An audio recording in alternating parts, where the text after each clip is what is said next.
USA, USA, USA. I believe that we will win. I believe that we will win. I believe that we will win.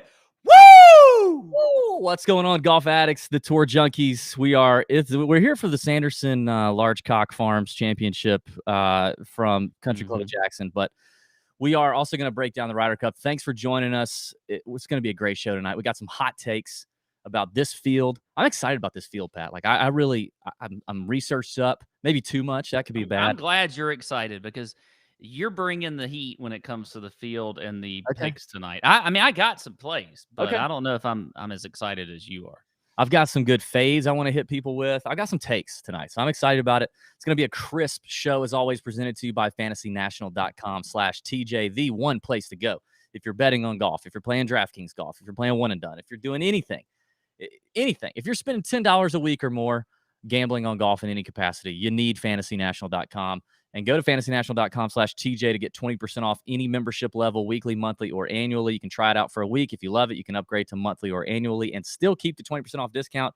We've been going there for 4+ years. It's our one-stop shop for all your stats, all your data. It's all licensed by the PGA Tour, so you know it's good. There's some Korn Ferry Tour data on there as well.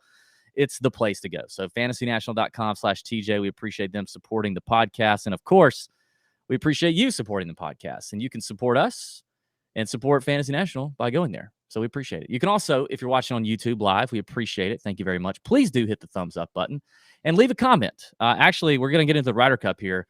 I would like to know a couple things in the comments. Number one, do you believe after the Ryder Cup that the Brooks Koepka, Bryson DeChambeau beef has been squashed? Truly.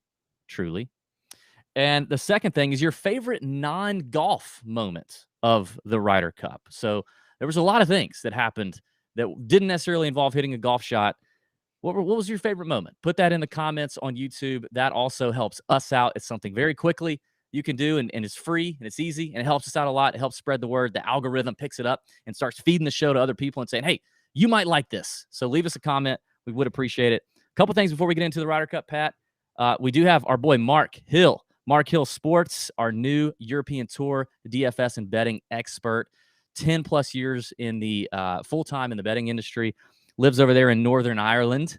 And Mark is going to be dropping his very first solo podcast on the Tour Junkies podcast channels, wherever you listen to it, Apple, Spotify, whatever, as well as the YouTube channel. It should hit tomorrow at some point, Tuesday, or maybe Wednesday morning if prices and things are out late. But I think you should be good for sometime tomorrow. So be on the lookout for that from Mark Hill. It's the Alfred Dunhill Links Championship, 3 different courses. St. Andrews Old Course is one of them. It's a wonderful event. It's really probably the best European Tour event of the year remaining in 2021. So Mark Hill, big shout out to him. Appreciate that. Also, we recorded the Luke List podcast last week, and it blew us away. It was one of the best, I think maybe top 5 interview all time we've ever done. Just front to back, good content. Luke was phenomenal. Sat on with us for about 56 minutes. Just a great dude. Gave us some really good takes, good insight. That will be dropping on YouTube and audio podcast as well this week on Thursday or Friday maybe. So be on the lookout for that. A lot of good content coming to you. Also, one last thing. Don't forget, if you're not already subscribed to the Chalk Bomb emails and the Heavy Petting emails, then what are we even doing? The Heavy Petting email went out first last week or 2 weeks ago for the Safeway, or Fortinet, sorry. I thought it was great, Pat. If I do say so myself, it was great. One of the things that I'm doing in that email for the rest of 2021 is I'm giving you 2 Korn Ferry Tour graduates, now rookies on the PGA Tour. I'm giving you a little snippet on these guys, some background info. What kind of players are they? What do they do well? What do they not do well? Kind of their caliber entering this PGA Tour season. So if you're trying to learn some of these new guys on tour, it's a great place to go. The Heavy Petting email, free if you subscribe to the Chalk Bomb. Go to tourjunkies.com/chalkbomb to subscribe to that. Plus, the Chalk Bomb comes out. So there you go. All right, I think that's it for announcements. Let's get into the Ryder Cup, Pat. What a weekend. It was so fun. It was an absolute just beat down, pure dick punching session. And the U.S. was not the dick in this scenario, if you know what I mean. So fantastic stuff. We both watched a ton of it. Great to see. Before we get into the hot takes, though, how about the DJ love on the Tour Junkies podcast? Yes. We hit 3 big DJ bets, 3 plus 750 to be, God, now I can't remember, to be the top U.S. player, points earner, plus 11-1 to be the top combined points earner. Hit that one. And the big one, I mentioned 3 names on the podcast last week. I said Tony Finau, DJ, or Justin Thomas potentially going 5-0 in their matches. Those were long shots. DJ was 40-1 to do it. We had a bunch of you guys tail that, tweeting us, Instagram, DMing us. Awesome stuff. I think we nailed that one. I mean, for us to get the long shot prop bet at the Ryder Cup is pretty on brand for us, I think. So pat on the back there. Cheers to the U.S. And now I'll leave it to you, Pat. You have many, many takes for the Ryder Cup. Well, first off, with just talking about that, I mean, that was a great play. But here is now all the nerds out there that are going to say I just did it wrong. Fine. I'm going to, just whatever. DFS golf for the Ryder Cup. This is why it's stupid. Okay. I actually won money. I meant to tell you that. Okay. Well, I did not win money, but I only entered one lineup. Okay. I entered one lineup. Me too.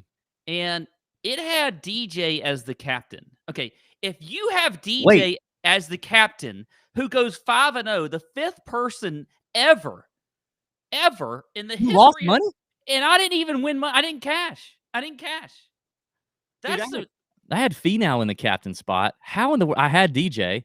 I had, let's see, my team. I entered I entered the $12 and the big $10. I just entered the $10, the big $10 once with DJ as in the captain slot. What? Now that could also say how bad my other picks were. God. Yes, but still, to have DJ in the captain slot and not cash at all is kind of stupid to me. We also nailed top European captain's pick, Sergio Garcia, plus 150. It was a great week for that. But, I mean, we watched a bunch of coverage. We saw a bunch of things. On and off the golf course, we saw a lot. We did see the U.S. overwhelm this team. And it does look, this European Tour team. And it does look like, we said it last week, 7 rookies on the Ryder Cup that don't have the scar tissue, that don't have the beat downs in the back of their mind from Team Europe over the last 10 years, 20 years, 30 years, right? And they were going to come in ready to kill somebody. And they did. And Europe looks completely not set up for even the next round. A good long while. Yeah. So what are your thoughts? I was all in. I was so into the Ryder Cup this week, even though it was a beatdown. I mean, from start to finish, I was either watching it on TV or listening to it on the radio, whatever. It was fantastic. I love it. It's one of my favorite events. And there's just so much to take in. And I know we don't have a ton of time to go over it all. But besides the beatdown, which, by the way, can we just get rid of this whole they're not a team narrative and they don't enjoy this event? I mean, just that's clearly put to bed. Just look what happened at the end, okay? They're all having a great time, all right? It was fantastic. They acted like a team. They played like a team. I mean, there really was hardly any – the only time I was even nervous was Saturday afternoon because I felt like that session could have been – if the Europeans just kind of creeped in at the end on Saturday afternoon, maybe I could have been nervous on Sunday. But then they didn't, and we just came out and dominated. It was like the first time ever I think we've won all the sessions. Let me say this, though. This is for you, DB. Okay. I think Bryson DeChambeau came out of this in an extremely positive light. The folks loved him in Wisconsin. I think they're going to love him even more in New York when they get to Bethpage in 4 years from now. And he was interactive with the crowd. He did what they wanted him to do. He followed through. He hit a 417-yard drive on a par 5 and then eagled the hole, I think. Then he, on the first hole on Sunday, hits the green, makes the putt for eagle. I mean, Bryson, I think he was fantastic in this Ryder Cup. I really do. He was fun to watch. He interacted well, not only with the fans, he interacted well with the other players. Him and Scheffler were a fantastic team. I think that Scheffler was the perfect partner for him also, because Scheffler's kind of a boring type dude. There's not a whole lot to him, but he's a great player. He's just low key. He's low key. I was extremely impressed with how Bryson handled this. And now I thought it would be now he had a terrible time in Paris, but that's different. I mean, it's, over here, look, you got to hand it to Bryson. I think he did a great job. I think, the team embraced him for this event. It may not be like this for I don't think the Brooks thing is put to bed. But hey, they hugged it out at the end of the press conference. I don't know if you saw that. Yeah. But Bryson is one part of the narrative that I thought was great. I have to admit it. Your boy Scott Anderson totally agrees with you there in the comments. Patty, absolutely he did. Listen, I think you're right, but I think for all the reasons that he won people over are some of the same reasons why he actually loses people. And it's because he is rather attention seeking. And it's the kind of crap that gets him bad looks on social media. The videos with the Bentley and on the private jet and the follow me around my house and watch me, play around with my buddies that are like 22-year-old TikTok famous. Like it's the attention seeking stuff. It was a perfect opportunity for him. That is an attention seeking event for the teams, especially on U.S. soil. I mean, a bunch of different guys were doing attention-seeking things that we don't normally even see them do, from laying the putters down to show that it was within the leather. That, like, there's all kind of stuff that these guys do, and so I think it was an opportunity for him to shine a little bit, which he did. So he took advantage of his opportunity. I'm not saying he did anything. I think he did what he needed to do. I do think he won some people over.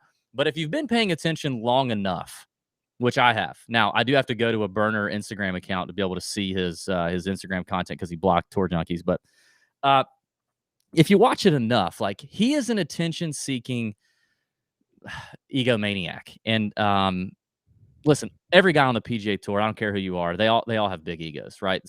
There's just some bigger than others, but he just is. And so I think what's going to happen is by the time February rolls around and we see him play some more golf, or March maybe at the latest, he's going to have done something or put out another piece of content or said something else really stupid in a press conference or whatever it is that's going to reel you back in and go, oh, yeah. That's why I'm not a big fan of Bryson DeChambeau. Well, look, I think that's all going to happen. But I do think you have to admit, Bryson proved a little bit with the way he was received by the fans and everything else that he is good for the game.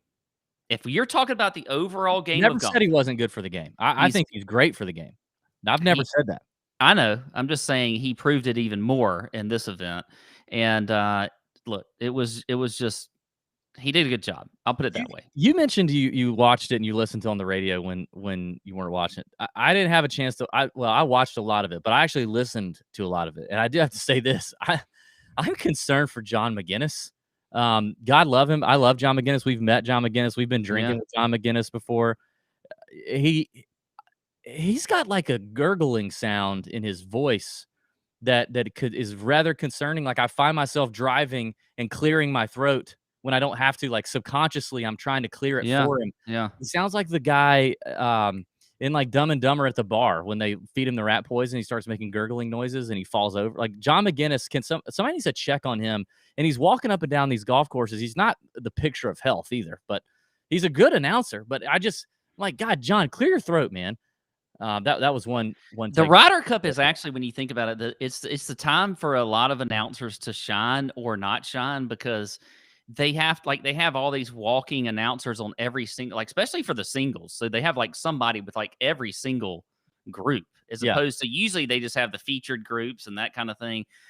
But like Colt Knost, who's great. I think Colt Knost is great. He's a younger guy, younger voice. If you're listening to him, you're kind of like, I mean, could this be the first little person announcer I've ever heard? What are you talking about? I mean, how can you hear that? What are you talking about? What makes him? He sounds like a little person. Not that there's anything wrong with that. Take. There's nothing wrong with that. There's nothing wrong with that. It's just like he has this wee little voice. You can't hear that. Your voice gets super high pitched all the time. I know. I do the same thing. I probably sound just like him. You sound like an angry little person. Like, I'm an angry little person. Triggered little person. He's a knowledgeable little person walking around the course. But here's another thing. Rory Mcilroy. Yeah, I fantastic. think he was fantastic. Yeah, Now, off his the golf course. Yeah. his golf was terrible. His golf was terrible, Yeah. except for Sunday. And I thought what he did Sunday was very telling of him, not only his golf game, but also like his character, his just passion for the game of golf. He loves the Ryder Cup. He embodies everything that is about the Ryder Cup. Um, he pretty much told you with his emotions that, you know, it means everything to him. He said even on the air, he could give a shit about what his individual accomplishments are, but he loves the Ryder Cup. I think that kind of passion is what makes it such a great event. He did not want to lose, obviously. Nobody does. But there was obviously going to be a winner and a loser. But the way he does lose in those type situations, and not just then, but in a lot of big events, he's a very polarizing person. Everybody wants to, him to do great. And when he doesn't, he feels like he lets people down.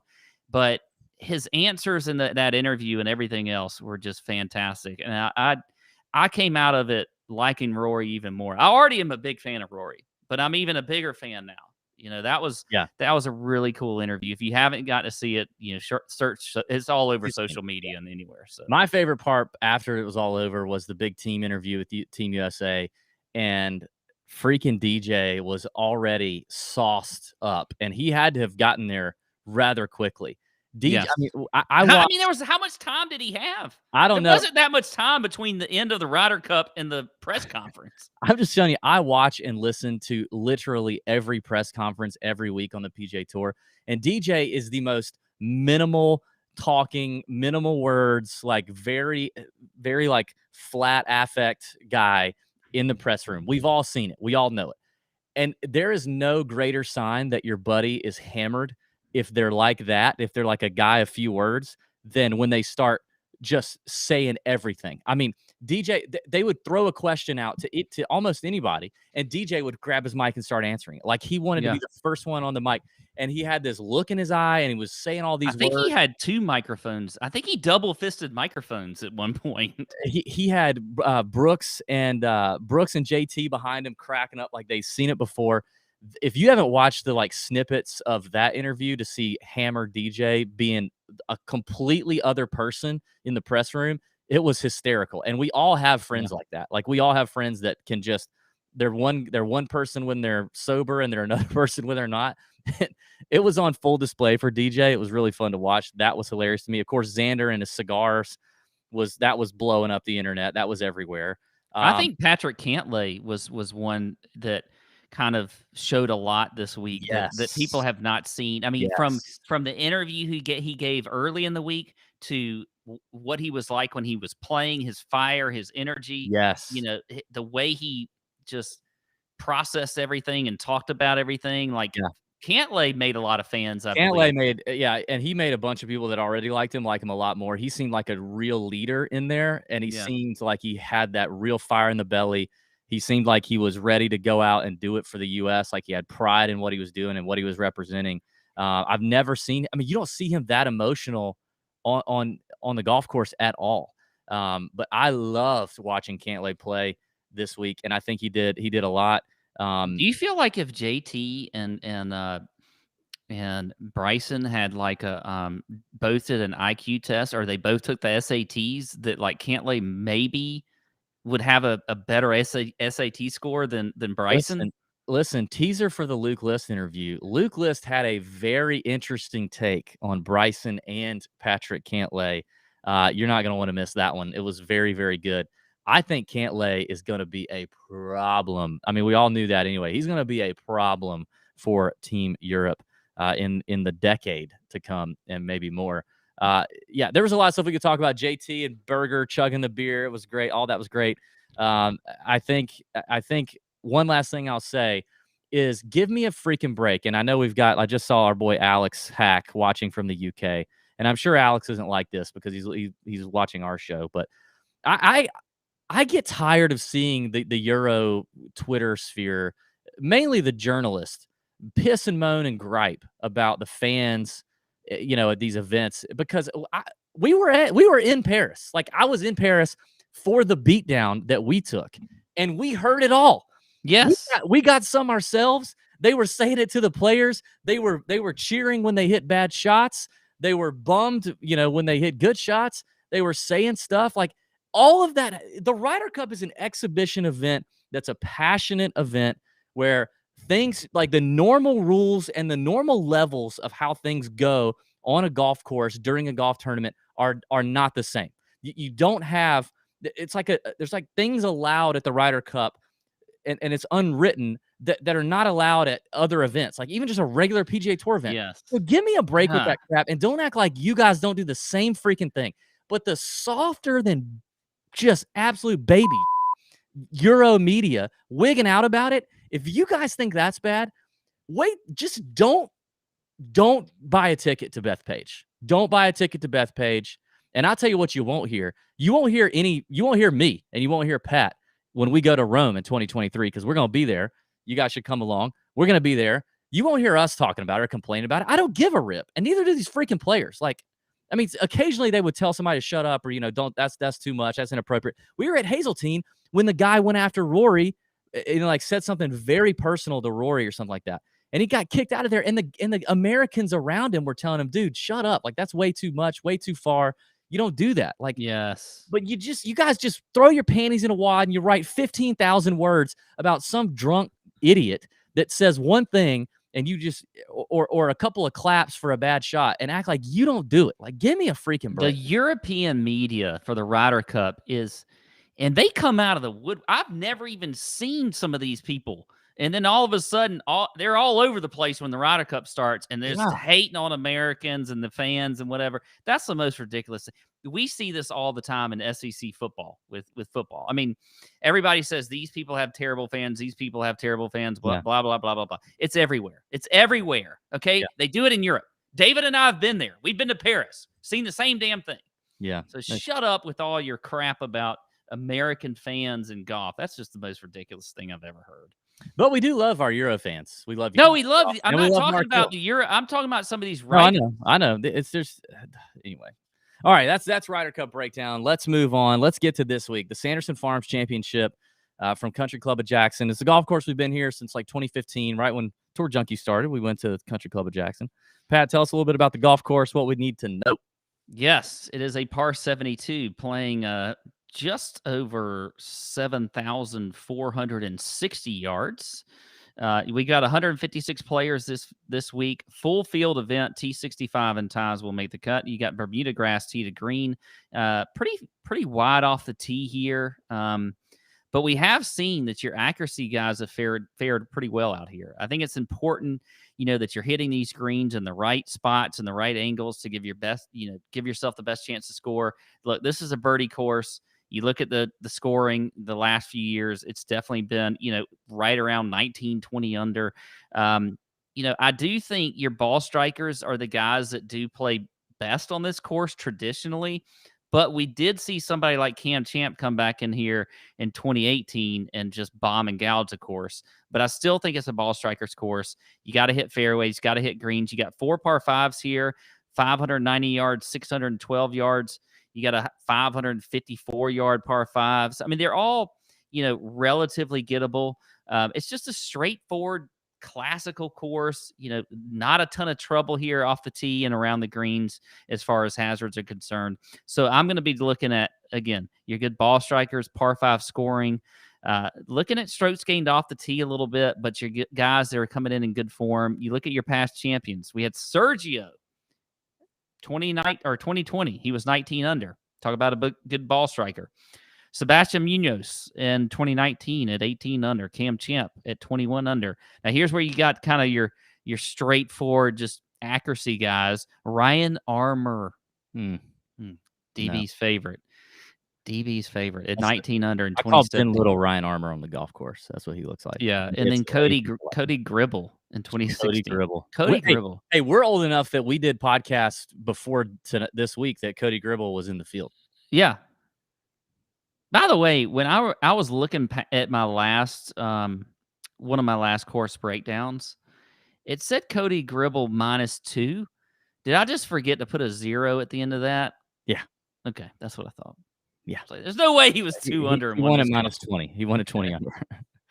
Yeah. That's the quick. That's all I got. Yeah. That's all I got.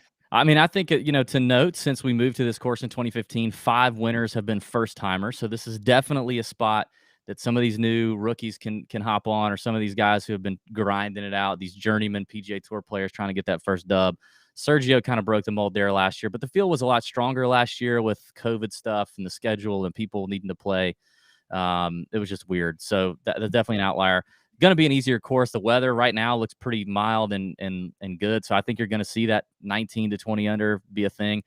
I think those Bermuda greens you mentioned are really the only real defense of the golf course. They're fast, they're grainy, so I think that makes a difference. Guys that know what they're doing on these grainy Bermuda golf courses, and the rough is not penal. I mean, you talked about Camp Champ. He's quoted as saying, "Listen, the rough's not that bad. I'd rather be further down there in the rough and have a shorter club into these greens. Let's roll." So, I do think that while any type of player the Country Club of Jackson has shown can win here, as you start to notice the trend, just like a lot of things, it is starting to trend towards more and more length. So, if I'm in a coin flip, I'm looking at distance.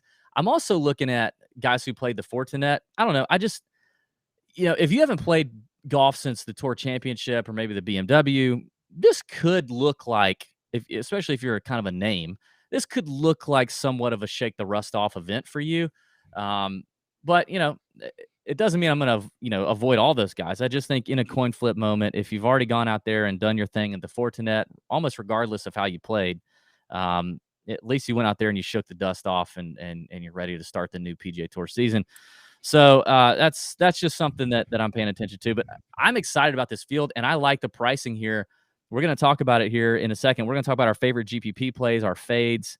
I love the 6K. There's some names in the 6K range. I love the 6K range as much, maybe more, than I love the 7K range this week. I feel more excited in my middle about the 6K guys that I have written down than the 7K guys I have written down. So I'm pumped about that. Before we get to that, we do have to thank one other sponsor tonight, and that is Kraken. Listen, if you're interested in investing in crypto, which you should be, right? Buy the dip, people. Buy the dip. But you're not sure where to get started. Check out the Kraken app, Kraken. With Kraken, you can buy and sell over 50 of the most popular cryptos, including Bitcoin, Dogecoin, Ethereum. You can do that on the go 24/7. It's really easy to get started. You just download the app, create your account, and you're investing in cryptocurrencies within minutes. One of the coolest things about buying crypto through Kraken is you don't need a lot of money to try it out. So even if Bitcoin's worth like 43K right now, you can buy it for like $10 and just get your feet wet, start dipping your toes in, see how it works. So find out for yourself why Kraken has been one of the highest rated places to buy crypto for the last 10 years. This is not some new pop-up, crypto deal. Last 10 years. Visit kraken.com/Tour Junkies. That's KRAKEN.com/Tour Junkies to learn more. Or search for Kraken in the App Store. We appreciate them checking that out. We now have a new NFT and crypto channel in our Discord server in the Nut Hut that I'm also excited about. Yeah. So I see a lot of takes being thrown around there. All right, Pat, speaking of takes, let's get to it.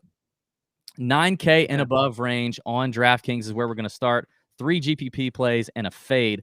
I'm also going to, I told you I was studied up tonight. I'm also going to try to give the people who I think the most chalky name is, and also I'm going to give you some cash names I like this week. I'm going to start with a fade, though, Pat. And this is a scary one. And for those of you asking, will I make him the chalk bomb? No, I probably won't, because I literally can only find one reason to fade him. Mito Pereira. Oh gosh, is the fade, and it's now I made the mistake of making him the Boone's Farm Play of the Week in the FGS a couple weeks ago, and that didn't turn out too well. That was at the Wyndham, I think, when he missed. No, this was at the Fortinet. Oh well, the Boone's Farm fade of the week. Yes, that was good. He finished third. Yeah. Listen, Mito's a stud. He is a stud. He battlefield exemption on the Korn Ferry Tour, 3-time winner. He's got, he's got a runner-up. He's got some top 5s on the PGA Tour since he's come over in July. Like, he's clearly got game. He's a great ball striker. 5th place at the Barbasol, 6th at the 3M, 3rd at the Fortinet since he got the exemption. The guy just has tee to green game all over him, and he's been close to closing the door. This could very well be a tournament where that happens. However, and listen, of the stats I looked at, I found no fault. Maybe putting on Bermuda, but it's really a very limited sample size, so I'm not really willing to buy that on Mito. He's probably fine. But dang, man, I just feel like Mito is going to be uber chalk in this range at 9,900. I think people are going to load up on Mito. He's going to be talked about on every podcast. He's going to be written up in all the articles. And so it's strictly a game theory GPP play. I could see a world where Mito is around 30%. Now, listen, regardless of his ownership, if it's 30% or it's 20% or it's 15%, if you love Mito, play him. I mean, I'm not giving you any other reason other than saying this is a pure ownership play for me. But I will say this, though. It is a very small sample size we have with Mito, right? And this is golf. Like, weird things can happen. It's not like he's a perennial all-star, worthy of being up here. I mean, if you look at the body of work between him and a Corey Connors or a Sung J M right up there with him, right? Like, over the short term, Mito's been killing it, almost as good as anybody. But golf is a weird game, and things can ebb and flow. And so the only thing we don't have with Mito is a ton of information. Although what we know is he's pretty freaking good. So for me, if he's creeping in that 25, 30%, I just think it could be a really strong ownership play for Mito. So I'm willing to entertain the fade, is what I'm saying. Now, the 3 picks for me. I love Sam Burns. I'm going to play Sam Burns. I said I like the 6K range. I can easily fit Bermuda Burns in that bad boy. He's got the chops to come out here and obviously close the door. He should have won more golf tournaments than he did last year. And I've been a believer in Burns for a long time. He putts great on Bermuda. He checks all the boxes that you need. I'm all in on Sam Burns this week. We saw him finish 8th at the BMW, 18th at the Tour Championship, whatever. 2nd at the St. Jude a few weeks, a month or so ago. I mean, Burns had an incredible year, and he's a class player of this field. Getting a tournament where 19, 20 under is going to win, I love that as well. And then I'm going to roll with Sung Jae. I think Sung Jae coming around nicely here lately. In fact, I mean, he checks every single box I looked at. Putting, par 5 scoring, his ball striking at this golf tournament has been good in the times he's played. He's birdie or better. Recently, he's been solid approach. Everything is looking good for Sung Jae at 10-3. And we'll see. He could go, a lot of these guys around Mito could go pretty overlooked. So those are a couple names up top that I think people will just pivot off of and say, I'm going to play Mito and start from there. My final play is at the bottom, Charlie Hoffman at 9K. I love Charlie Hoffman. He checks a ton of boxes here as well, a lot like Sung J M. He's also added a lot of distance. He's been doing this distance training stuff. He's already been a really good ball striker. He wasn't short, but he's definitely gained some. Charlie Hoffman is doing distance training now. Yep, he is. I like that he came out, shook the dust off at T22 at the Fortinet, 21st at the Northern Trust. I mean, obviously, this is a much weaker field than the Northern Trust, but I like how Charlie's game has trended towards the end of the year, and I like the value at 9K. He would be a cash play for me as well in this range, or Mito in cash. Hell, I mean, if you're going to play cash, don't fade Mito at all. And we can talk about Mito when we get to the betting podcast, but in GPPs, I think it's a bold call, and you might get burned, but it's one that I looked at and just said, I think a lot of people are going to gravitate towards him. I could see him over that 30% number. So from a game theory play, I just think Mito could be the guy. Distance training. I mean, when did golf have to get to that point? Well, golf should be golf was meant to be a shot-making game. That was what it's meant to be, not distance. Dude, all these people on Earth that all they want to do is talk about how far they hit it, drive me up the freaking wall. Nobody cares how far you hit it. Nobody. Okay? If you can hit I swear to God, if you hit a drive 350 yards, well, let me dial that back. That's actually impressive. If you hit a drive 300 yards, I don't give a crap. If you could hit a freaking low cut around a tree to about 5 feet from the hole, I like that's more impressive to me than distance. I don't care about how far you hit it. And all these people that come like the worst people in the world are the ones that tell me how far they hit it. I'm like, I'm out. I don't even want to talk to you. Because I don't even like it. I can't even. Golf is a shot maker's game. It Dude, always should be. You Anyway. sound like the oldest guy at Augusta Country. That has nothing to do with age. Which is nothing hard to do with age. Golf is not all about distance. That's not what golf is. Pat, you need to be doing distance training in preparation for our member guests in a month from now. Why are you not doing distance training? No, because I want to make shots. I want to hit shots. I don't care how far I hit it. Shot. All right. Get on with your picks. Damn it. God, that makes me so mad. Charlie Hoffman. I hit one 324 the other day. I don't care. Anyway, off fairways. I've lost my train of thought. God, that makes all right. Your Sung picks. JM, I'm with you on Sung JM. Totally with you there. Here's a guy who can make shots that I like. Corey Connors. He's at 10-1. I love Corey Connors this week. I think this is a great course fit for him. You talk about a ball striker's course, everything. He's got good history here. Connors, right? T17 last year. Second back in 2019.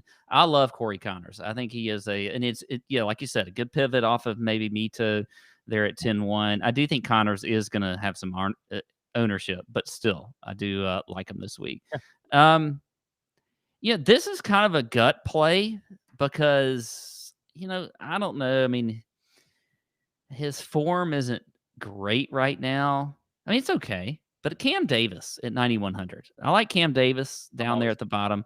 Yeah. Now, stats don't look great for him other than his par 5 scoring and his birdie or better percentage. So he does make, he does make birdies. He does do well in par 5s. So I like Cam Davis from that standpoint. But at 9,100, I think he could be a good play this week. So my fade is going to be Sergio. A lot of emotions with Sergio. Yeah. I mean, he's coming off. He won here last year. It's a good course fit for him, obviously, but I just think he's going to be just so damn tired, and he has to play, obviously, because he's the defending champion, but coming off of the Ryder Cup and the emotion that it is and everything else, he was kind of a leader on that team. I don't like Sergio at all this week. Yeah, I agree with Sergio fade. Sergio came into this thing in pretty bad form and won it. So I think that could happen. Cam Davis should, especially if you look out long term, should check a lot of boxes here. Obviously, he's one of the longest hitters up on tour, great on par 5s. He doesn't have to play from the fairway here. It really comes down to his approach shots and short game. So I think there's a lot of names up here that are very enticing for sure. So think about that when it comes down to tournaments. I mean, we're playing GPPs. We're trying to finish. This is a reminder. We're trying to finish in that top 3%, 1% of the entire GPP we're playing in. That's the goal. The goal is not to just cash and double your entry. The goal is to finish up there. So you got to have some leverage in the lineup somewhere. It doesn't mean you have to fade all the chalk. It just means you got to have some high upside leverage plays. And Cam Davis is certainly that. So if he comes in kind of overlooked because of the recent form and maybe, not checking as many boxes as we're used to him checking, I think that's a play that we could get down with. All right, 8K range. I'm going to make this pretty snappy. I really like Carlos Ortiz. Oh yes, me too. Which sounds weird to say. I normally don't say that. Of Carlos Ortiz. Now clearly he's got a great record here. T3, T4 in 2019, 2020. Missed the cut last year, but Ortiz has some upside in him for sure. He's great on par 5s. The ball striking at this place has been very, very good. If you look out long-term strokes gained putting on Bermuda surfaces, he's 22nd in this field in terms of Bermuda putting. And he's just a really good total driver of the ball. He's got distance. He's got accuracy. 35th in strokes gained off the tee recently, 41st in strokes gained approach. Ortiz is one that I definitely think is going to give you some leverage in tournaments. I don't see him being chalky. Could be wrong. And then Sheamus Power. I'm going to get back on the Sheamus Power. At 8,800. Had a decent end to the year with that 31st place finish at the Northern Trust, which is, kind of middle of the pack, but that's a strong field, right? Coming off the win at the Barbasol back in July. He also finished 8th at the John Deere, 8th at the Rocket Mortgage, 9th at the Byron Nelson. Power, can contend for sure in fields like this. He makes a ton of birdies. He putts well on Bermuda. He's definitely long off the tee, hits it a long way. And he really, across the board, is very good in these major stat categories here. And I think maybe Sheamus could be a little overlooked. I do think the chalk in this range is going to be Aaron Wise. And in terms of cash, I think Ortiz is in play for cash. So those are my plays. My fade here, and I got to kind of talk some people into this one because I think there's going to be some folks here that like the name. They like the mystique of the typically European Tour stud Mattia Schwab. And I like Mattia Schwab too. We saw him at the Olympics. He got his card through the Korn Ferry Tour finals. He's a good player. But just in terms of European Tour stats, he's shortish off the tee. He's not a bomber, and he's kind of middle of the road in driving accuracy. So you could maybe argue he's kind of a total driver guy. Horrible putter. But here's what I want to point out. Mattia Schwab is $8,000 on DraftKings, I believe. Is that correct? Yes, he's $8,000. Mm-hmm. Do you know what his world golf ranking is, Pat? I'll tell you. It's 134th. Now, world golf ranking points, based on the strength of the fields that you play. They're based on, how you do in those fields relative to everybody else. But just to give you some names around that 134 number currently ranked in the world golf ranking, there's some names that are up here around Mattia Schwab, but one would be CT Pan is up near there. Keith Mitchell is kind of hanging around there. Now, let me give you some names that are not. Adam Long, Hudson Swafford, Martin Laird, and Sepp Straka are all within 5 to 6 ranking points in the world golf ranking as Mattia Schwab. I just feel like overall, he's not an $8,000 worthy player. So Schwab is out for me. That's the AK range. All right. Well, I actually have two in here that are exactly similar to you, and that is Sheamus Power and Carlos Ortiz. So total agreement in the AK range. Oh, makes me wonder how chalky those guys are going to be then. My fade was Gary Woodland at 8,400. I just, his stats are okay when you look at it. He hasn't played here in the last 5 years. His recent form hasn't been great. So I'm not loving Gary Woodland. I know he's a bigger name. He's a U.S. Open champion, all that kind of stuff. But not a fan of Woodland here at 8,400. Okay. Now, here's the guy that I think a lot of people are going to fade that could be an interesting GPP play, and that's Matthew Wolff. Now, look, there's not a whole lot about Matthew Wolff that you can get excited about. Well, his game here, if Cameron Champ wins here, like Matthew Wolff is kind of a Cameron Champ type. Yeah, and he could do that. But he's not in great form, does not check any boxes hardly in the stat categories. But I just think he could be an interesting play this week that you might want to look at in GPPs. Okay. All right, hit me with the 7K. All right, 7K. I'm going to start with a guy at 7,700, and that is Scott Stallings. We've seen him play well recently. You look at his form here. He finished T6 here last year. He's made 4 straight cuts here. And then recent results. You talked about earlier in the show about the Fortinet Championship being something that, you might look at as, just something to look at with the recent form and everything else after the break. Stallings finished T6. I like that as well. And then when you look at the stat categories for him, he doesn't stand out in a ton, but he's very steady across the board. He's 40th in the strokes gained approach. He's 33rd in strokes gained ball striking. He's 33rd off the tee. He's 44th in birdie or better percentage, right in the middle of the field and putting on Bermuda Green. So I think Scott Stallings at 7,700 makes a lot of sense. Another guy, Bronson Burgoon, down here at the bottom here at 7,300. He's been a guy that's, he's shown some relative good form lately. T16 a couple weeks ago at the Fortinet. He was T60 at the Wyndham Championship. You look at the tournament history here. He has some, now he did miss the cut last year, but a T6 2 years ago, he withdrew before that in 2018. Burgoon is interesting to me. I think he's going to be super low owned at 7,300. I like that. And here's my other guy at 7,500. And I cannot believe that I'm about to say this. I'm going with Luke List. Oh my gosh! No way! No way! Yes, No way! I'm going to go with Luke List this week, and I think I'll say all kinds of things. if Luke List can finally perform for me this week, it will change the narrative forever for Luke List that I have that he never wins anybody any money. But you know what? We're releasing the podcast with him this week. I think there's a little bump there. And he finished T2 here back in 2017. And we know he checks a ton of boxes. Like he checks a lot of boxes here. I mean, that's just not even questionable. So I mean, bad putters have won here. He's literally one of the worst in the field at putting, but he's bad everywhere. I mean, another tease here with Luke List interview is we addressed Pat in that interview. Me and Luke addressed Pat when he was not on the show, and then when Pat finally joined us, let's just say Luke is obviously a favorite player of mine.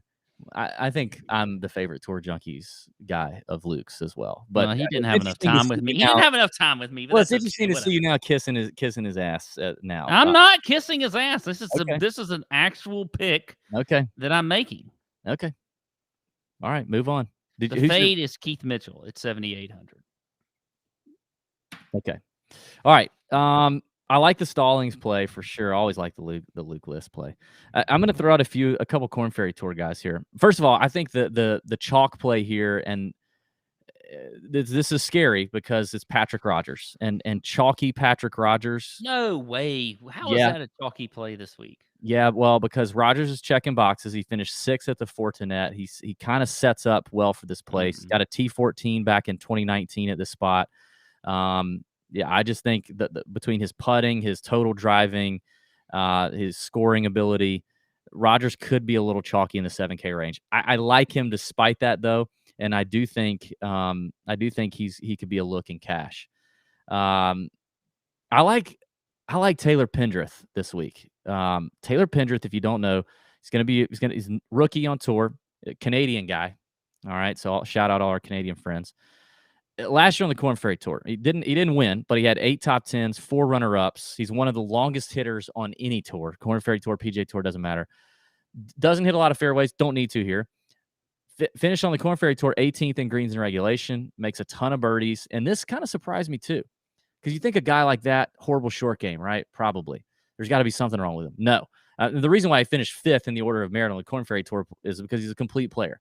He actually finished 9th on the Corn Ferry Tour in scrambling and top half in putting categories. So, like, the guy has some short game as well. I think Taylor Pindreth is a bad man, and I think this could be an event where he gets a win. He's 7,800 on DraftKings. I think he actually, even though he didn't win on the Corn Ferry Tour, I think he could fix that here. So I like Pindreth a lot, and then I'm gonna go with David Lipsky down here. I like David. I almost had him. I almost put him down. I like that.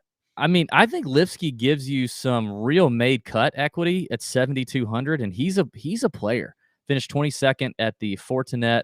I mean, Lipsky is a real deal guy coming off the Corn Ferry Tour. He's played a lot of different tours. He's a solid player, so I think he gives you a lot of that made cut equity and for cheap at 7,200. The fade for me is another Canadian.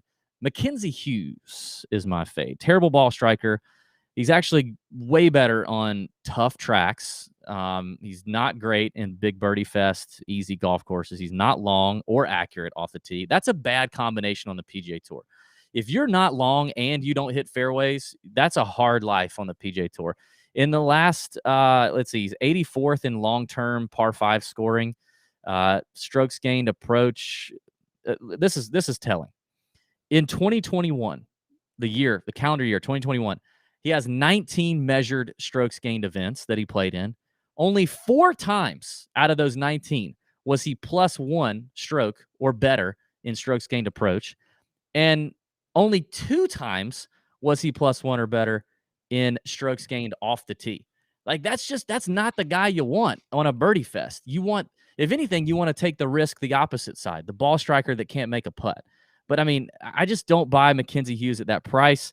I mean, I know he's a PGA Tour winner and he's competed at some big events, but 7,600, there are a lot of names I'd rather have than Mackenzie Hughes. So there you go. Okay. Before we get to the 6K range, I got some guys on here I think are really nice plays.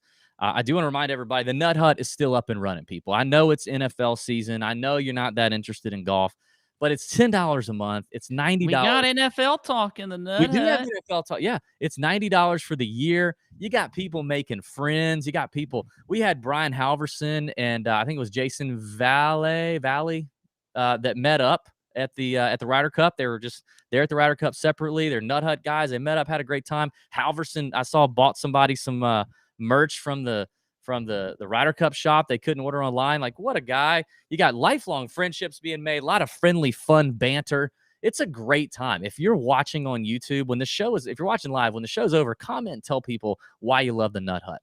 But get in there. We got DFS advice for obviously golf, but we've got every sport you can imagine, threads and channels over there on Discord. Just go to tourjunkies.com, click on Golby's Nut Hut, sign up, try it for $10 a month. If you don't like it, you can cancel. Okay, it's that easy. But it's worth it this time of year because we've got 8 events here in the rest of 2021 where we can take real advantage of some of these rookies and some of these fields where there's a lot of value in different places. So the Nut Hut's where it is. That's where you got to be. The caddy info is there. We get our weekly caddy info and updates up there. It's great. The weekly Wednesday night chat, which guess what? DB will be in there this week. My wife is in Africa drilling wells for people that don't have clean water. Praise God there. 28bold.com. Shout out. So she's in Africa, which means, I put the kids to bed and you guys get me. I'm going to be sipping on some tequila and I'm going to be giving you some takes on Wednesday night. I may, I'm not going to be in there because Big Pete, my dad's going to be in town. Oh, snap. Dude, get him in there. He's got maybe I'll get him in there and we'll mix it up. I'll get Dad in the Nut Hut in the voice chat on Wednesday night. Yes, he'll give you all the Augusta Tide players. If Vaughn Taylor, Scott Brown, Kevin Kisner, Charles Howell, Luke List. Dad does know his shit when it comes to golf. He really does. Fun fact, when me and Pat first started doing this, we started because we played in a $5 work league with our friends and buddies, and Pat's dad was in it and beat the tar out of people regularly in that league. So Pat's dad knows what's up. Get in the Nut Hut. All right, 6K range, Pat. I mean, there's some major mispricing in the 6K range. If you look at odds, if you look at top 20s, outrights, you're going to find a lot of the guys that I'm about to mention in the same price on some of these sports books as some guys up in the mid sevens, high sevens. So there's a lot of value here. The first one, and probably the most glaring value, can't believe I'm saying this, is at 6,900 with Rory Sabatini. May have been the Rory that the European Tour should have had instead of Rory Mcilroy. I feel like the DK just thinks they got to keep Rory at 6K in that range no matter what. I don't know why, because they can't put him in the 7K range. Yeah. Have you ever seen him in the 7K yeah, we've range? Seen this. But yeah, I see what you're saying. I mean, he's definitely volatile, okay? But he kind of came on into the year, played well in the Olympics. Obviously, he's been working hard for that for a long time. Finished 10th at the Wyndham. He's got a great record here, 12th last year, 20th in 2019. Rory Sabatini is, to me, some value. I mean, that guy's got top 5 upside, top 10 upside for sure in this field. So I think that's one. Another one, and you're going to hear more about this guy later, later on this week. I'm a big fan of Nick Hardy. Nick Hardy is right below him. Yeah. This kid is a stud, number 20 in the order of merit on the Korn Ferry Tour. That's how he got his tour card. Listen, he's kind of an all-around bomber and accurate guy, like kind of great total driver. He was 4th in greens and regulation on the Korn Ferry Tour last season, finished top 50 or so in scrambling, top half in putting, not bad there. Just all around good at almost everything and makes a ton of birdies and eagles. But what I love about Nick Hardy, almost more than that, is the kid's got some fire. All right. If you were paying attention last year, he Monday qualified into the Sony, he Monday qualified into the Waste Management, and he contended. T14 at the Sony, I believe, went on a little run there at the Waste Management. I think fizzled towards the weekend, but the kid's got some fire. He's another one, I think, kind of like Taylor Pindreth, that could just pop up and all of a sudden he's going to be a name and he wins a golf tournament. He's right there around that Grayson Sigg, Sabatini range. I think Sigg is another one that we need to pay attention to. But I'm going to give you 2 more and then I'm out. Wyndham Clark, way down here at the bottom, 6,400. When I think of bombing, not having to be in the fairway and making some putts, like that's Wyndham Clark. 6,400 seems like, a decent amount of value on Wyndham. Finished 17th here in 2018. It's just one that I'm willing to kind of take a run on. I do think there's some upside. He did play the Fortinet, finished 30th at the Fortinet. So I'm interested in Clark there. I'll be glad when I don't have to say Fortinet anymore. I will tell you That's that. the worst. I'm tired of saying. Yeah, it's terrible. I'm very tired of saying that. The last name I'm going to give you is one that I think we talked about last week or 2 weeks ago for that tournament. I think maybe you talked about him. Andrew Novak is at the minimum price of $6,000. He played the Fortinet, missed the cut in his first PGA Tour event, but Novak is also a stud. If you read the heavy petting email last week, he finished 16th in the order of merit. He is fully endorsed by our boy Willie Wilcox as one of the hottest players to come out and be a rookie this year. He's a Sea Island Mafia guy, and we hear stories that he's down there in Sea Island playing with a lot of big names down there and taking money on a weekly basis. Him and his boy Grayson Sigg doing that on the reg. Got plenty of Bermuda experience being down there at Sea Island. He was a winner on the Korn Ferry Tour, solo third twice. He's got a great short game. He's kind of another total driving guy, like not super bomber off the tee, but long enough, very accurate, great short game. Andrew Novak at the minimum price of $6,000 could be a really nice GPP cut maker with, I think, top 20 upside. Okay. Bum. All right. I may mention some guys that you talked about because there was a second there where I wasn't paying attention. Awesome. Maybe a minute. I don't know. Okay. I'm going to start though with Denny McCarthy, a guy that I'm sure you didn't. And Denny McCarthy never really pops all that much. But if you look at his history here, it's very good. In the last 3 times he's played here, which is the last 3 years, he was T6 last year. In 2019, he was top 20 at T18. He was T7 in 2019. So despite what I don't know what his form was going into it, but it probably wasn't great because it's Denny McCarthy. He's played well here the last 3 years, top 20 the last 3 years. For 3 straight years. So I like that with Denny McCarthy there at 6,600.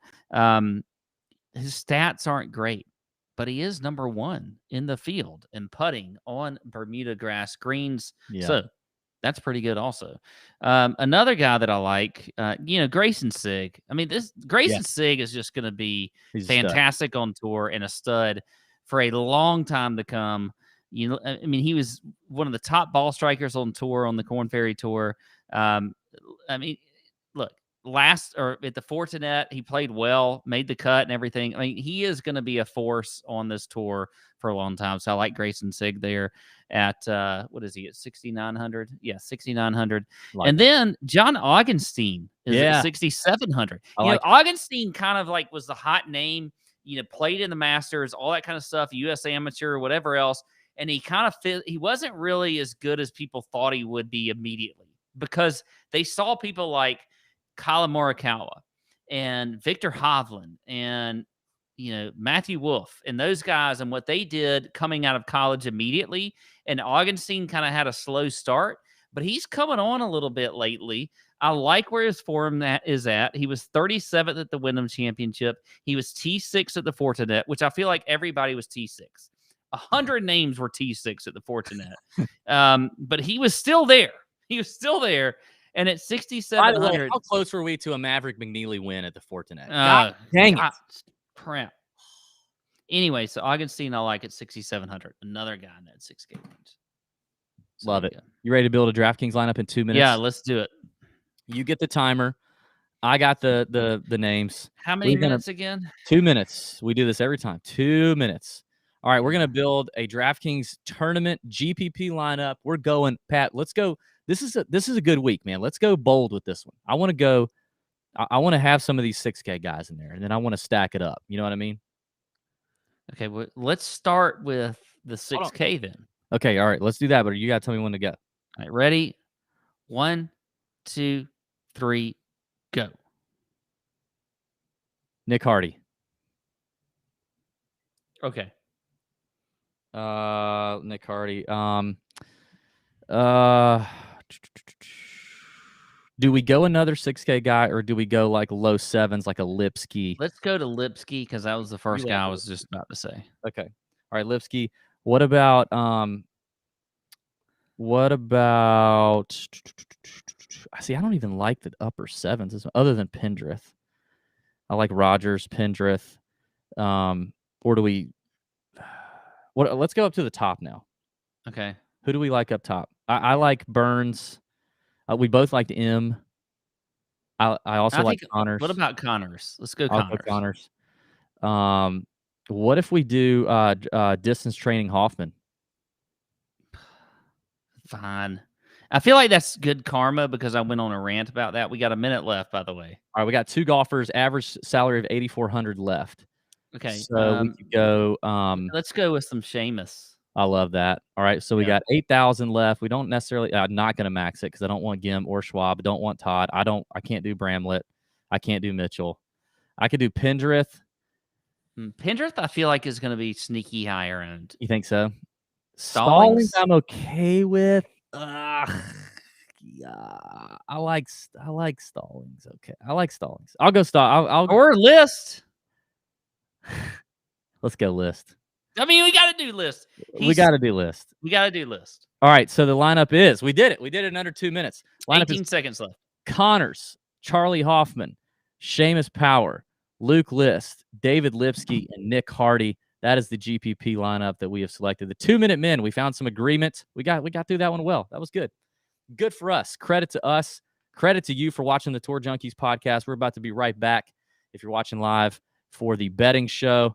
Going to have a good time. I got a really nice let 'em hang prediction for this week I'm excited about. So, yeah, comment in the YouTube. Comment. Number 1, do you believe the Bryson and Brooks feud is over? I'd like to hear your takes on that. What was your favorite non-golf shot, non-golf moment from the Ryder Cup? And also, if you're a member of the Nut Hut, tell us why you love the Nut Hut. Tell the people why they love the Nut Hut. Thank you guys for watching. Thanks for listening. May your screens be green. We'll be back next week. See ya.